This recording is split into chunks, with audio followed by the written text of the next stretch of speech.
இன்று பெருமுடாவில் அனைத்து நதிகள் மற்றும் குளங்கள் எல்லாம் வத்தி போகிவிட்டது. மேலும் இது வெயிலின் தாக்கத்தினால் ஏற்பட்டுள்ளது என்பது குறிப்பிடத்தக்கது. மற்றும் கரீனா அரசாங்கம் பெர்முடா மக்களிடம் தண்ணீரை சேமித்து வைக்க வேண்டும் என்று தாழ்மையுடன் கேட்டுக்கொள்கிறார்கள். மற்றும் பக்கத்து நாட்டு படுகிற நாட்டிலிருந்து தண்ணீர் எடுத்து வர கரீனா அரசாங்கம் உத்தரவு. ஆகாயத்தை ஆனந்தமாக பார்த்து கொண்டிருந்த அயத்தோ திடீரென்று ஆய் வந்ததால் அலறியடித்து ஓடினார்.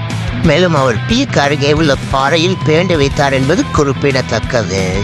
இதனால் ஹயத்தோ ஃபேன்ஸ் அதிர்ச்சியில் உள்ளனர். காலையில் கிளாக் டவர் அருகே ஜாகிங் சென்று கொண்டிருந்த கெல்லியை துரத்தி வந்த பகுன் குரங்கு. மேலும் குரங்குக்கு கெல்லி கேரளா வாழப்பழகமாக தெரிந்திருக்கும் என்று சந்தேகம் ஏற்பட்டுள்ளது.